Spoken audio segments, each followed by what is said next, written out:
মরণ তো একদিন হবেই, মরতে তো একদিন হবেই, কিন্তু দুদিন আগে যদি মরে যায় কোনো ক্ষতি নাই, কিন্তু ইসলামের কোনো রকম কোনো ক্ষতি হতে দেবে না। এ মুসলমান গো, মুসলমানরা তো সেই মুসলমান জীবন দিতে প্রস্তুত, ইসলামের জন্য বিবি বাচ্চা সন্তানকে এতিম করতে প্রস্তুত। আমরা তো সেই মুসলমান নাকি বলছেন আপনারা বলুন?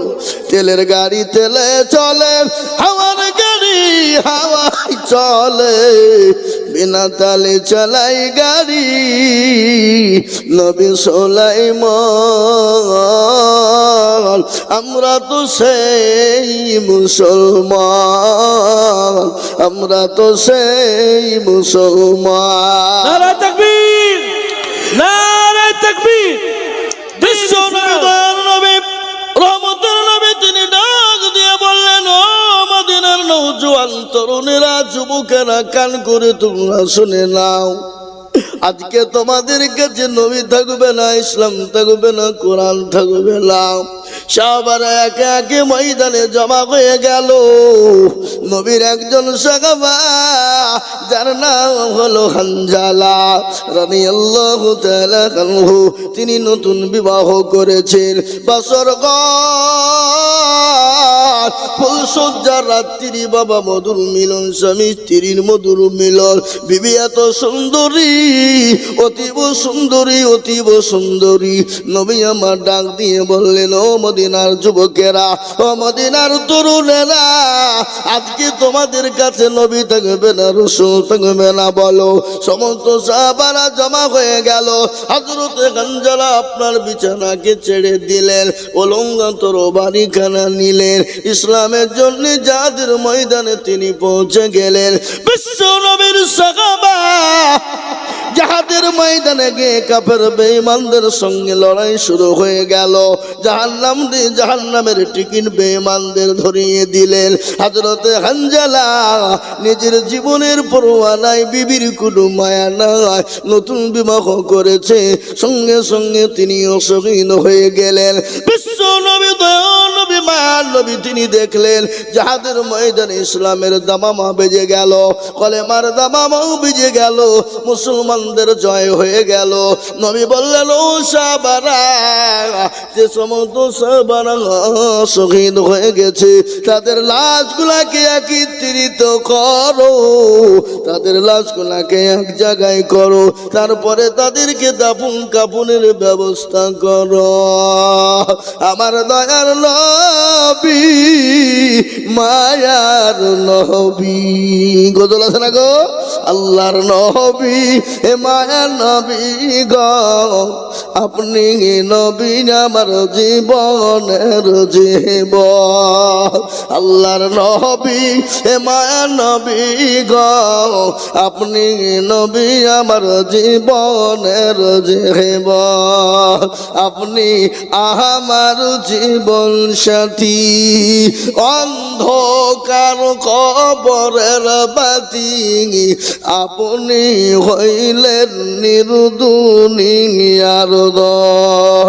আল্লাহর নবী, এ মায়া নবী গো, আপনি নবী আমার জীবনের জীবন।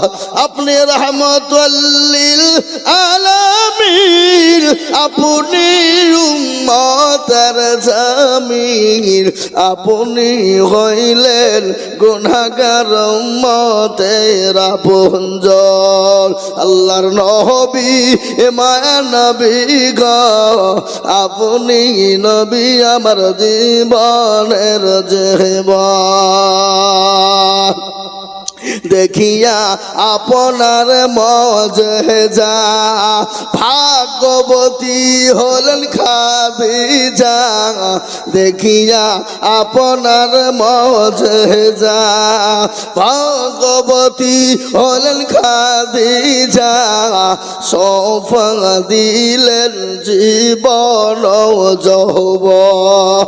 ও মাল দৌলত যা ছিল আপনাকে সোফা দিল আপনাকে বানাইল আপনজ আল্লাহর নবী এ মায়া নবী গো আপনি নবী আমার জীবনের জীবন তিনি তো তার নবী মায়ার নবী তিনি বললেন ও সাহাবারা তোমরা লাশগুলাকে এক জায়গায় তোমরা জমা করো তাদেরকে দাফনের ব্যবস্থা করো ইতিমধ্যে হানজালার বিবি চলে গেলেন বলে ইয়া রাসূলুল্লাহ ও গো দয়ার নবী মায়ার নবী নবী গো আমি জানি যারা শহীদ হয়ে যায় ও গো রাসূলুল্লাহ তাদেরকে কোনো গোসল করানো হয় না তাদেরকে বিনা গোসলে তাদেরকে দাফন করানো হয় কিয়ামতের দিন তাদেরকে ওই অবস্থায় তোলা হবে গো নবী আমি জানি তারপরও আমি আপনাকে বলে দিই ইয়া রাসূলুল্লাহ ও গো দয়ার নবী আমার স্বামী হানজালার উপর গোসল টুকুন ফরজ হয়ে গেছে ও গো নবী একটু দয়া করে আমার হানজালার গোসল টুকুন আপনি দিয়ে দেবেন নবী দেখলেন সাহাবাদেরকে বললেন ও সাহাবারা আমি তো আমার হানজালার লাশ খুঁজে পাই না তোমরা খুঁজো আমার হানজালার লাশ কোথায় রয়েছে হযরতে হানজালার লাশটা যখন কোথাও খুঁজে পাওয়া গেল না নবীর একটু মুখটা ভারী হয়ে গেল আরে আমার হানজালার লাশ কি বেঈমানরা গুম করে ফেললো না না না হানজালার লাশ গুম করতে তো বেঈমানরা পারবে না নবী আমার আকাশের দিকে মাথাটা উঁচু করলেন উপর দিকে তাকিয়ে দেখেন টুপে টুপে টুপে টুপে পানি বেরিয়ে যায় হানজালার লাশটা নবীর সামনে যখন হাজির হয়ে গেল আমার দয়ার নবীর চোখ দিয়ে ঝরঝর করে পানি ঝরে যায় চোখের দুই কোণে দিয়ে গড় গড় করে নবীজির চোখে পানি বলে হানজালা রে জীবনের কোনো মায়া নাই জীবনের কোনো দাম না ওরে হানজালা নতুন বিবাহ করে সুন্দরী বিবিকে বাসর ঘরে ফেলে দিয়ে বিবির জন্য জীবনটাও তুই রেখে রাখলি না ইসলামের জন্য নবীর প্রেমিক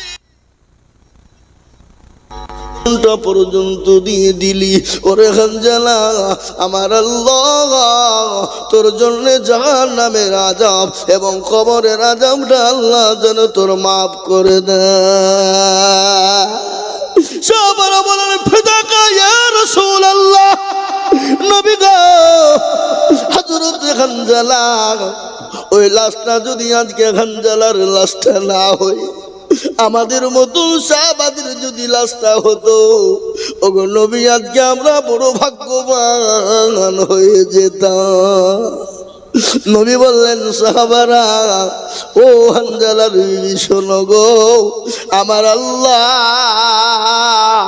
হানজালাকে দুনিয়ার কোনো পানি দ্বারা গোসল দেন নাই আমার আল্লাহ ওই হাউজ কাউসারের পানি দিয়ে আমার আল্লাহ হযরতে হানজালার গোসলখানা দিয়েছে সুবহানাল্লাহ বলুন বিশ্ব নবী বললেন ও সাহাবারা শোনো আমার হানজালাকে যখন তোমরা দাফন করবা খবরদার তার সঙ্গে কোনো রকম বেয়াদবি করবা না খবরদার তার সঙ্গে কোনো রকম খারাপ আচরণ করবা না ও সাহাবারা আমার হানজালার লাশটা বড় দামি লাশ ইমান বড় দামি ইমান নতুন বিবাহ করে বাসর করে বিবিকে ফেলে দিয়ে জিহাদের ময়দানে চলে এসে ও সাহাবা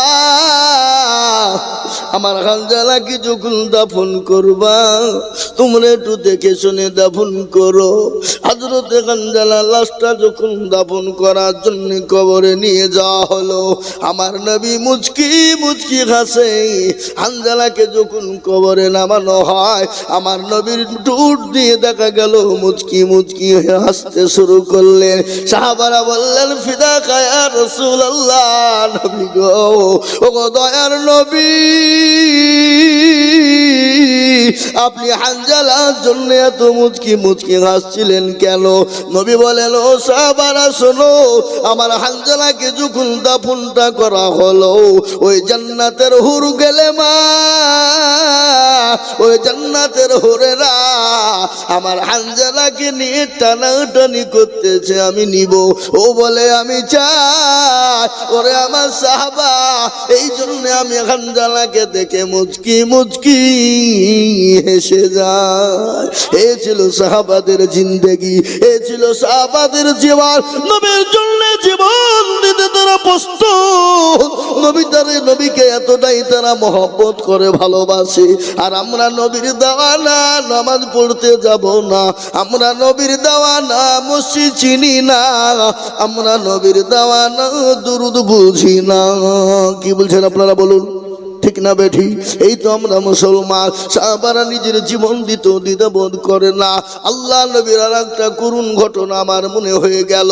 মতার প্রান্তে বিশ্ব নবী তিনজন সাহাবাকে সেনাপতি তৈরি করেছিলেন। কয়জন জোরে বলুন? তিনজন।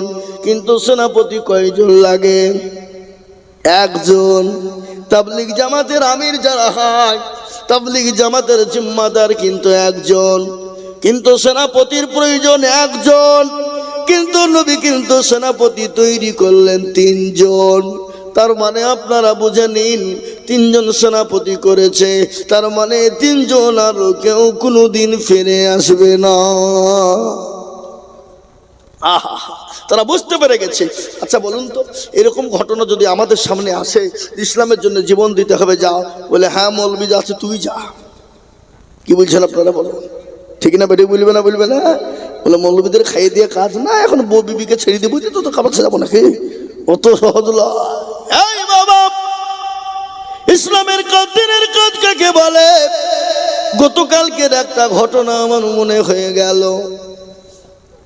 যারা কোটি কোটি কোটি টাকার মালিক, বিবি আছে, বাচ্চা আছে, জমি জায়গা, বিবি বাচ্চা, সন্তান আদি সব আছে। কালকে আমির সাহেব বললো, গো তোমরা কারা?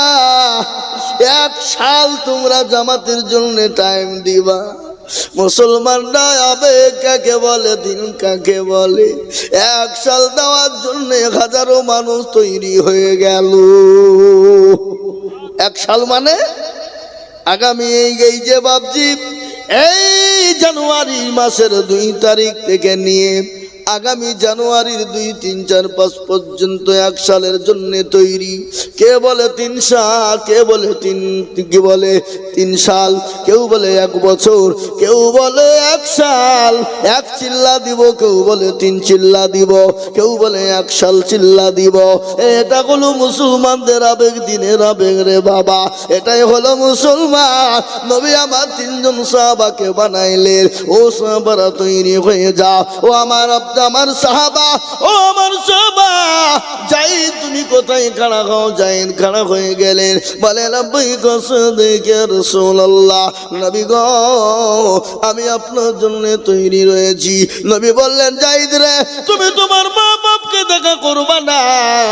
বলে ইয়া রাসূলুল্লাহ, আমি আমার মা বাপকে দেখা করতে যাব না।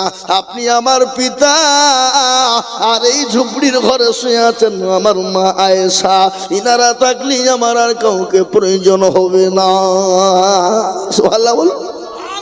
দ্বিতীয় সাহাবা হযরত জাফর ইবনে আবু তালিব। জাফরকে বললেন, আমার চাচাতো ভাই জাফর ইবনে আবু তালিব, তুমি তোমার বিবি বাচ্চারে দেখা করেছ। তিনি বাড়ি চলে গেলেন, হাতে ছিল লঙ্গা তরবারি, জিহাদের ময়দানে চলে গেলেন। যাবে তোর আগে বাড়িতে গিয়ে বিবিকে দেখলেন, বিবিকে সালাম দেয়। বিবি কিন্তু কোরআন পড়তেছে, কোরআন তেলাওয়াত করে। আর আমরা বাড়ি থেকে হট করে যদি বাড়িতে ঢুকে পড়ি, বাড়িতে যে দেখি বিবি কি করছে, কথা কয় না, সিরিয়াল দেখতে ব্যস্ত। আপনাদের দেশে সব নাই? আচ্ছা, সিরিয়াল নিয়ে পাগল। স্বামী যদি মার দিকে ঘাট থেকে যদি কষ্ট করে আসে, মোবাইলটা থুয়ে দৌড়তে দৌড়তে গিয়ে 1 গ্লাস পানি দিই কি দিই না দিই, খিদমত করি, খবর নাই। আচ্ছা, ও মোবাইল নিয়ে ব্যস্ত, বলে ভাতটা খুলে খাও, পানিটা টিপে খাও, আমি সিরিয়ালটা না দেখে যাব না। ও মনে হচ্ছে কসম কেটেছে। কি বলছেন বলেন? বিবি কারে বলে? স্বামীর জন্য বিবির জানটা টাঙিয়ে রাখবে, বিবির জন্য স্বামী জানটা টাঙিয়ে রাখবে।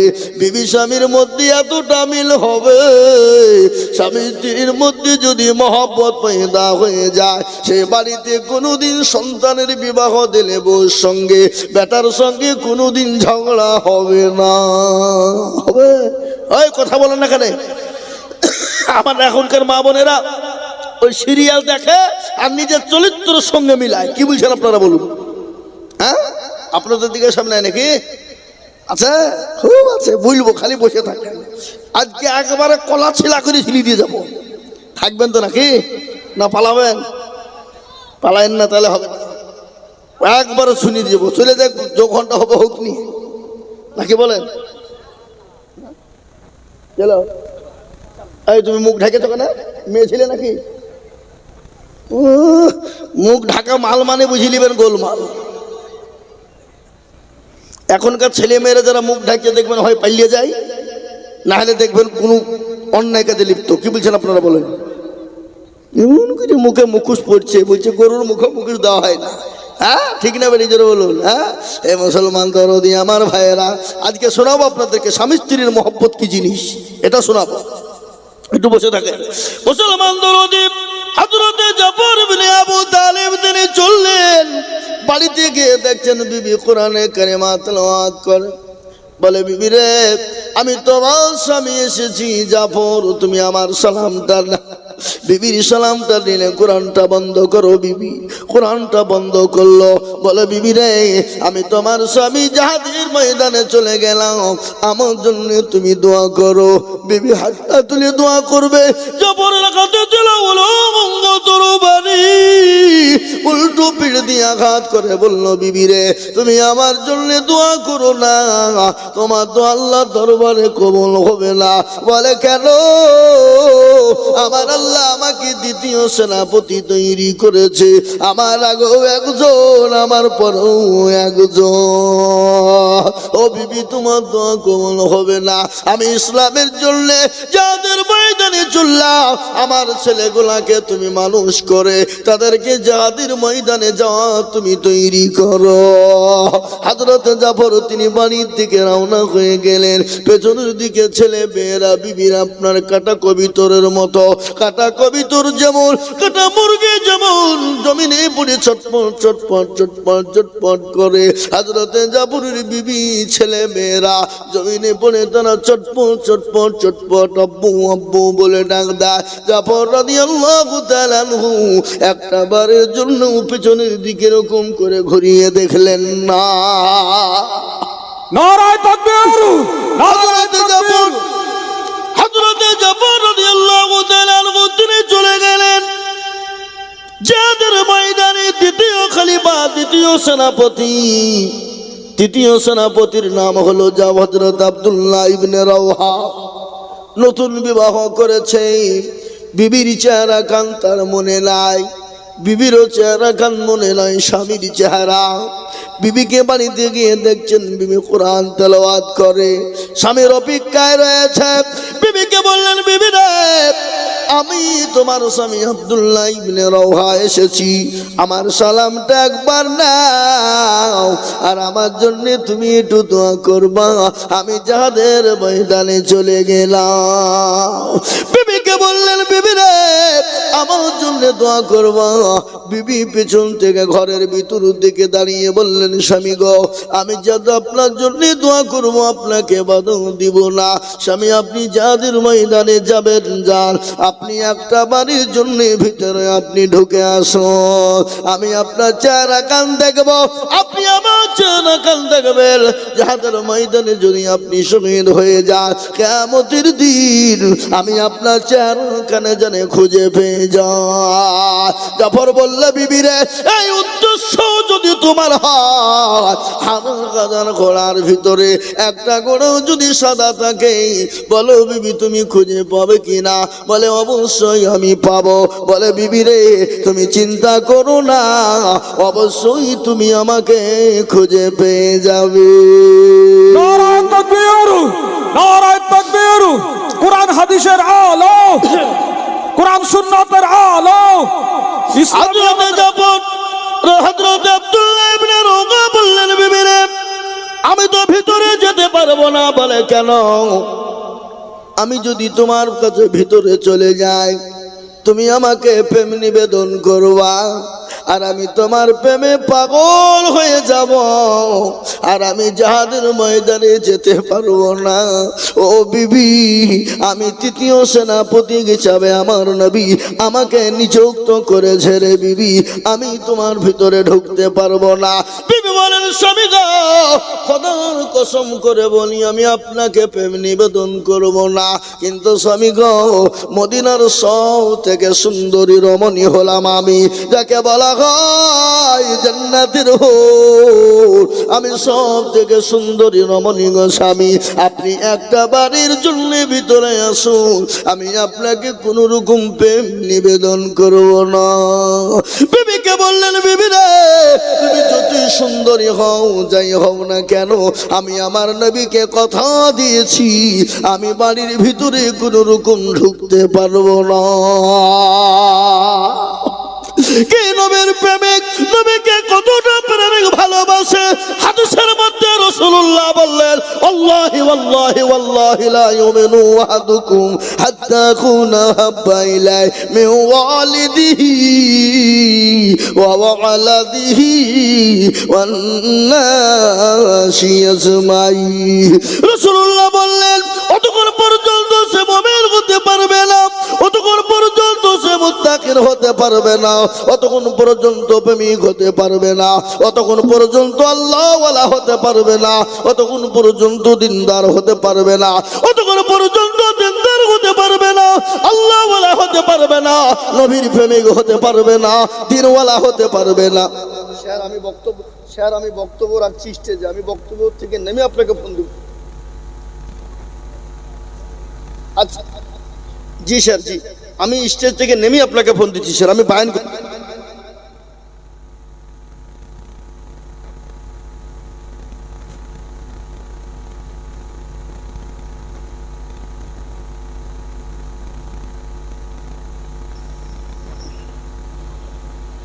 একটা ঘটনা ঘটেছে বুঝলেন, মর্মান্তিক ঘটনা, ঘটনা আমার সাথে ঘটেছে। আমি গত পরশুদিন রাত্রি কাটা বাগানে জালসা ছিল আমার। এই কাটা বাগান ছিলেন তো, রাজধরপাড়া গোসধরপাড়া ওইখানে, হ্যাঁ? তখন আমি প্রোগ্রাম করি, আমার সঙ্গে আরো আমার 3-4 জন বন্ধুরা ছিলেন, ইজতেমার ময়দানে যাওয়ার জন্য রেডি। যেতে গিয়ে কিন্তু সেই দিন কিন্তু প্রচন্ড কুয়াশা, অতিরিক্ত কুয়াশা, মানে কিছু দেখা যাচ্ছিল না। যা হোক কারণবশত ওই কল্যাণী থানার কাছে জাগলি যে আপনার ওই যে টোল আছে, টোলের ওখানে একসঙ্গে 5-6 খান গাড়ি ব্রেক মেরেছে, আর আমারও গাড়িটা ব্রেক মেরেছে, আর ব্রেক মারার সঙ্গে সঙ্গেই ছেঁচড়ে গেছে, আর ছেঁচড়ে দিয়ে তার সামনে একটা গাড়ি ছিল, গাড়িকে লেগে যায়, তাতে আমার গাড়িও ক্ষত বিক্ষত হয়, সামনের যে গাড়িটা ছিল তারও যা ক্ষতি হয়েছে। আমি তাদেরকে বললাম যে ভাই একটা সেটেলমেন্ট করলেন, তো বললাম যে আপনি বলুন কত দেবেন, আমার লোক ছিল তো, বললাম 5-6 হাজার নেন। আমি বললাম যে না 5-6 হাজার না, আপনি 10,000 টাকা নেন, নিয়ে কাজটা করে নিয়েন।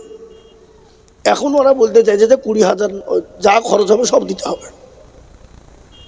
আমি বলছি ভাই রাস্তায় চলতে গেলে তো অনেক কিছু ঘটে, আপনাদেরও হইতে পারে, এটা আমার যদি আপনার গাড়িতে যদি আমার গাড়িতে লাগতো আপনি কি করতেন? বলে আপনার গাড়িতে আমাদের লাগেনি, আমার গাড়িতে লেগেছে, মানে একসঙ্গে 5-6 খান গাড়ি। তো যা হোক মানামানি করলো না, বললাম তাহলে গাড়ি এখানে থুয়ে দেন না, আমাদের সঙ্গে চলেন। গেলে আমি ওদেরকে ইজতেমাতে গাড়ি পর্যন্ত গাড়িতে করে নিয়ে গেলাম, সবগুলাকে গাড়িতে আটে না, তো জোর জবরদস্তি নিয়ে গেলাম। তারপরে তো দেখুন থানায় ওরা আবার কমপ্লেন না কি করেছে, দেখুন স্যার ফোন করছে, কি বুঝলেন? এই তো অবস্থা, বুঝলেন না? তা আপনারা মনে মনে ভাবছেন যে কি ব্যাপার, শেয়ার করছে, স্যার আবার কিছু বললো নাকি বলবি রে, বলি দেয় ভালো না, কি বুঝছেন আপনারা? হ্যাঁ, তো এই মহতারাম বুজুর্গ দোস্ত আজিজ আমার ভাইয়ের, আমার আল্লাহ ওয়ালারা, দিনওয়ালা ইমানওয়ালা কলমাওয়ালারা, তো সাহাবারা নবীকে এতটাই ভালোবাসতেন। রাসূলুল্লাহ বললেন, অতক্ষণ পর্যন্ত তুমি মুমিন হতে পারবে না, কতক্ষণ পর্যন্ত হতে পারবে না, যতক্ষণ পর্যন্ত নিজের জীবনের থেকে, বিবি বাচ্চা, জমি গাড়ি বাড়ি ধন সম্পদের থেকে আল্লাহ তাআলা রাসূলকে বেশি না ভালোবাসবে, ততক্ষণ পর্যন্ত তুমি মুমিন হতে পারবে না। তাই আমি আপনাদেরকে বলবো, হুজুর গো, পৃথিবীর জমিনে যতদিন থাকবো আল্লাহ তার রাসূলকে নিজের জীবনের থেকে বেশি ভালোবাসবো। একটু হাতটা উঁচু করে দিয়ে একটু মহাব্বতের সঙ্গে আল্লাহকে দেখে বলুন ইনশাআল্লাহ। তুলুন, হাত তুলুন। অনেকে তুলল না, ওরা মনে মনে করছে যে তুললেই বিপদ। না না, তুললে বিপদ নয় বাবা, যে তুলে দিল সে জিতে গেল, যে তুলে দিতে পারলো না হেরে গেল। কি বলেন আপনারা? হেরে গেল জিতে গেল বলেন তো নাকি? বলেন না? বুঝতে পারেন না? এই সরবপুরের লোক কিন্তু চালাক, বদনাই করে পানি নিয়ে গেছে মাঠে, কি করতে? পায়খানা সেরে বাবা পানি খরচ করবে, দেখছে বদনা ফুটু পানি মুছে নিচে পড়ে গেছে, বলে কি রে, কালকে আজিজুল হক এসেছিল, ঠকাতে পারলো না। আরে বদনার পানি ঠকালি, আগামীকাল কি করে ঠকাস আমি তোকে দেখবো। ও আবার বদনাগিরি পানি দিয়েছি, বলছি আজকে আগে পানি খরচ করবো তারপরে পায়খানায় যাবো, দেখি কি করে ঠকাস। এ বাবা, আজ ঠকলো না জিতলো? আজও ঠকলো। তো যারা হাতটা তুলে দিল তারা জিতলো, আর যারা তুলতে পারলো না তারা ঠকে গেল। তাই আর একবার হাতটা তুলে বলবো, হুজুর গো, পৃথিবীর জমিনে যতদিন বেঁচে থাকবো আল্লাহ তার রাসূলকে নিজের জীবনের থেকেও বেশি ভালোবাসবো। আর একবার হাতটা তুলে আমার আল্লাহকে দেখিয়ে বলুন ইনশাআল্লাহ। নারায়ে তাকবীর, নারায়ে তাকবীর, আল কোরআনের আলো। এই ভাই, এর মধ্যে তার মধ্যে এখনো কিছু লোক আধখান তুলেছে, আধখান তুলে ও মনে করছে মৌলভী দেখতে পাবে না। এ বাবা, যেটা কেউ দেখে না সেটা দেখেন কে? যেটা কেউ জানে না সেটা জানে কে? যেটা কেউ বোঝে না সেটা বোঝেন কে? সবাই বলে আমি ভালো, আমি জানি কি আমার মনের গোপন খবর জানে আল্লাহ জি। আলোতে আধারে নিরজনেতে কোথা কি করেছ তুমি সব জানিস, চোখে থেকেও যাবে না ফাঁকি, আমি জানি কি। মুসলমান গো, কেউ যেটা জানে না আল্লাহ সেটা জানে, যেটা কেউ দেখে না আল্লাহ দেখে। আজ আমি আপনাদেরকে বলবো বাবা, ইসলাম আছে থাকবে, রাসূলুল্লাহর দিন আছে থাকবে, পেয়ারা নবীর দিন আছে থাকবে। ইসলামকে কেউ মিটাতে পারবে না, কোরআনকে মিটাতে পারবে না। বলুন তো কোরআনের মালিক কে? কোরআনের মালিক বলেন আমার আল্লাহ। আল্লাহ নিজেই বললেন, ইন্না নাহনু নাযালনা যিকরা ওয়া ইন্না লাহু লাহাফিজুন। আল্লাহ বললেন, কোরআনের মালিক আমি আল্লাহ। পৃথিবীর জমিনে কেউ যদি কোরআনের বিরোধিতা করে আমি আল্লাহ তাকে দুনিয়ার জমিনে ধ্বংস করে দিব। আজকে ওয়াসিম সরকার আমার কোরআনকে নিয়ে গালি দেয়, আল্লাহর কোরআনকে নিয়ে কুরুচিকর মন্তব্য করে, আল্লাহ তাকে ছেড়ে দিবে না। ওই উত্তর প্রদেশের রসিম রেজা বলে একজন ছিল রে বাবা, কয়েক বছর হয়ে গেল কোরআনের 26 আয়াতকে কেটে কেটে বাদ দিয়ে সুপ্রিম কোর্টে আপনার আপিল করলো, সুপ্রিম কোর্টে কেস করে দিল, বলে কোরআনের 26 আয়াতকে বাদ দিতে হবে। আপনার সুপ্রিম কোর্টের আইনজীবী জাজম্যান যিনি ছিলেন, কোরআন থেকে 26 আয়াতকে বাদ দিতে চাইলো। মুসলমানরা গেলেন, উলামারা হযরতরা আলেমেরা গিয়ে বললেন, ইয়া রাওয়ানা, কি করে আপনি কোরআনের কোরআনের আয়াত বাদ দিবেন। এটা তো মানুষের রচিত বাণী নয়, এটা তো মানুষ লিখে নাই। বলে কে লিখেছে? বলে আপনাকে চেয়ারে বসিয়েছেন কে? বলে ওপরওয়ালা। এই চেয়ারের মালিক কে? বলে ওপরওয়ালা। আসমানের মালিক কে? বলে ওপরওয়ালা। জমিনের মালিক কে? বলে ওপরওয়ালা। এই দেখো দেখেছো, এরা উঠতে বুঝতে পেরেছে যে মৌলবী এবার আদায় করবে, চলো উঠে পালায়। বুঝলিয়েছে কি? বুঝলে আমাদের ভিতরেও কিছু কিছু মতি আছে, নাই নাই? এই কথা বলেন না, আছে না নাই?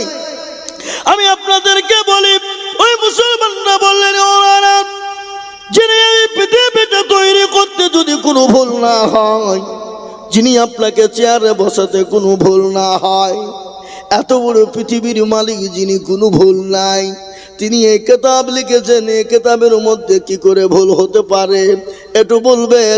জাজমেন্ট বলেছিলেন অসীম অসীম রেজা, তুমি শুনে নাও, তোমার কেন তোমার বাপের ক্ষমতা নাই কোরআন থেকে বাদ দিয়ে একটা আয়াত বাদ দিতে পারো? তুমি সময় নষ্ট করলে, সুপ্রিম কোর্টের সময় নষ্ট করার জন্য তোমাকে 5 লক্ষ টাকা তোমার নামে জরিমানা ধার্য করা হলো। সেই অসীম রেজার অস্তিত্ব নেই, তাকে এখন কেউ চিনে না, কেউ তাকে মানে না, বাড়ির ভিতর দিকে বেরোতে পারে না। তাই আমার আল্লাহর কোরআনের সঙ্গে বেয়াদবি করবে যারা, আল্লাহ তাদেরকে দুনিয়ার জমিনেই ধ্বংস করে দিবে। একবার হাতটা উঁচু করে দিয়ে বলুন না ইনশাআল্লাহ। ইনশাআল্লাহ। নারায়ে তাকবীর। আমি এদের হাতটা আমার কোরআনকে জিজ্ঞাসা করুন, কোরআন বলে দিল আলিয়াউমা নাকতিমু আলা আফওয়াহিহিম ওয়া তুকাল্লিমুনা আইদিহিম ওয়া তাশহাদু আরজুলুহুম বিমা কানু ইয়াকসিবুন। কিয়ামতের দিনে জবানে তালা মেরে দেবে, হাতকে বলবে কোন কাজে ব্যয় করেছিল? হাত বলবে মাবুদ গো, ওই স্বরূপপুর হাফিজিয়া মাদ্রাসার বক্তা আজিজুল বলেছিল নবীর প্রেমিক প্রেমিকারা, কোরআনের প্রেমিক কারা, ইসলামের প্রেমিক কারা? হাতটা তুলো। তারা হাতটা তোলার কারণে জাহান্নামটা হারাম হয়ে যাবে, জান্নাতটা ওয়াজিব হয়ে যাবে। জাহান্নাম বড় কঠিন রে বাবা। ওই আপনার আমার জনম দুঃখিনী মা কবরে চলে গেছে, কখন চলে যাব আমরা?